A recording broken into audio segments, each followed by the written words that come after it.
A good chili crop starts with strong and healthy seedlings. But many things influence whether a seedling survives after it's transplanted to the field. Sometimes even strong and healthy seedlings can fail to grow well. We'll be able to reduce losses by following good practices when installing the seedbed, preparing the field, and transplanting the seedlings.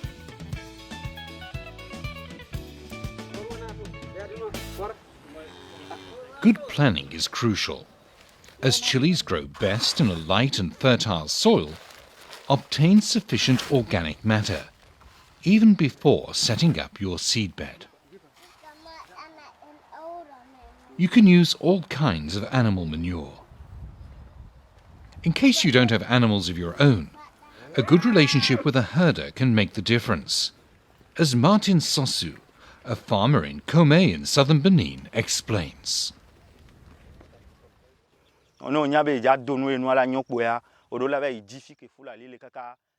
If you want to sow something good, you must first find out where the Fulani are.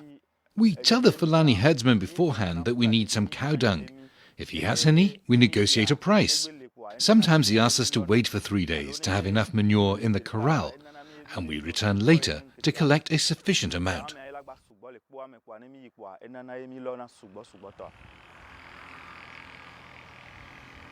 Martin turns the cow dung into compost, so that the heat of the compost kills the weed seeds that are in the fresh cow dung. Install your seedbed near the field to make it easier to transport the seedlings afterwards. By making the seedbed 1 meter wide, you can take care of it without crushing any of the plants. To get strong and healthy seedlings, the soil of the seedbed needs to be fertilized, soft and well watered. Do not sow too many seeds in each furrow, or else the seedlings will become too tall and slender, making them too fragile to transplant. You can remove the seedlings from the seedbed when they're strong enough to stand on their own after being transplanted. In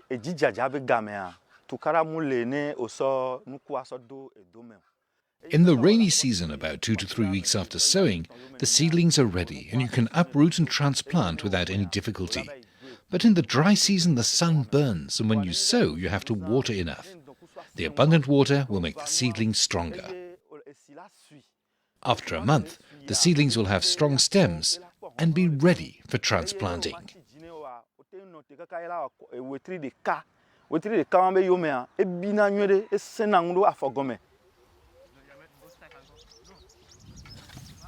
When seedlings stay in the nursery for too long, the seedlings become too tall. They will bear less fruit than if they had been transplanted on time. So prepare your field well in advance. Remove all the weeds and loosen the soil. Use a hoe or a rake to break up the clods of earth and level the field. The roots of the chili will be able to grow better if the soil is soft and loose. By working manure or compost into the soil, you make it softer and more fertile, and your chilies will produce more fruit. During the dry season, Martin also takes care in another way to give his seedlings a good start. You should water the field for 3 days before transplanting, and after transplanting you water again for 3 days. This way the transplanted seedlings will find moisture in the soil, and when they find enough moisture in the soil, the chili plants will grow good roots and a strong stem.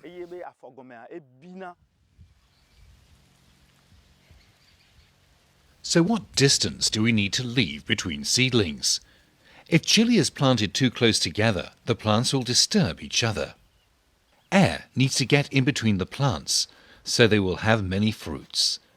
But if the plants are too far apart, it's difficult to control the weeds. Erect varieties can be planted at a distance of 40 centimeters between rows and plants. But spreading varieties may need to be about 80 centimeters apart. On his loamy soil, Martin uses a plank with wooden pegs fitted at 40 centimeters distance to make planting holes.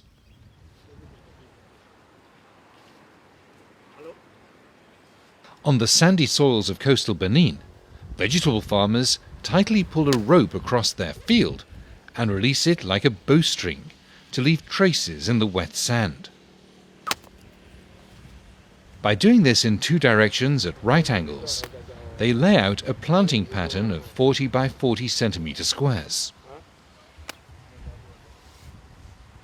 Where the lines cross each other, the chili seedlings are transplanted.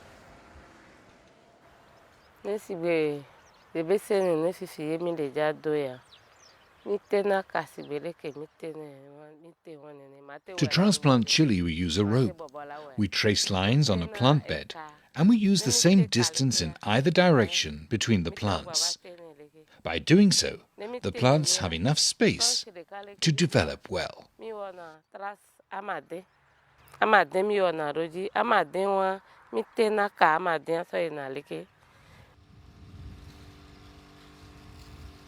Now that we've prepared our field for transplanting, let's see how best to handle the seedlings. If you work in the evening, the seedlings will not dry out during transplanting. Make sure the soil of the seedbed is sufficiently wet before removing the seedlings. This will make it easier to remove the seedlings gently, without damaging the roots.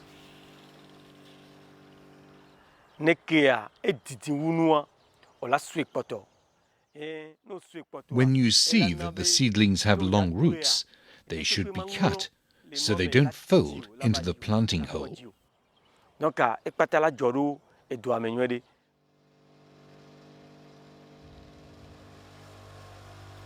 Take care when taking seedlings from the nursery to the field. If plants become dry or broken on the way to the field, they'll grow poorly. Plant one seedling in each hole. You can transplant the chili 2 centimeters deeper than it was growing in the seedbed. The lowest part of the stem, that is reddish-brown, is now underground and will grow more roots to make the plant stronger. Make sure that the main root goes straight down and doesn't bend. When the main root bends, the plant will not develop well.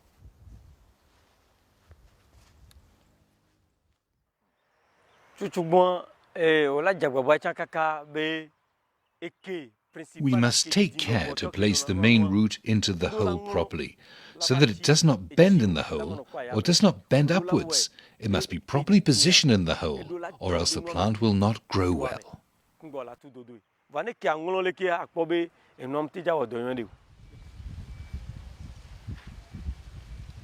Do not plant the seedlings too deep either.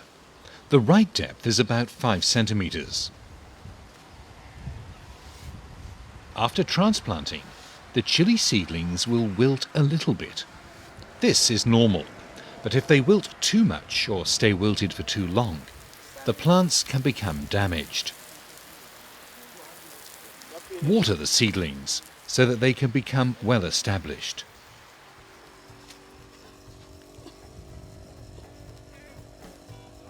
On his sandy soil, Philippe Housseau does not incorporate manure on his entire field.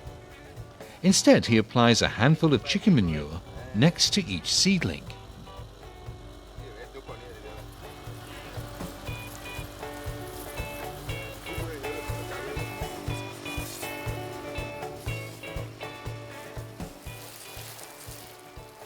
So, what have we learnt? Sow a few seeds in each furrow of the seedbed to obtain strong and healthy seedlings. Before you can transplant, your field needs to be ready. Remove all weeds and loosen the soil. By incorporating compost or manure, The earth will become softer and more fertile. Lay out the planting lines. Remove the seedlings from the seedbed when they're strong enough. Plant the seedlings about 5 centimeters deep and be sure that the main root does not bend. Irrigate your field so that the seedlings become well established. By giving your seedlings a smooth transition from the seedbed to the field, you'll increase your chances of getting a good crop.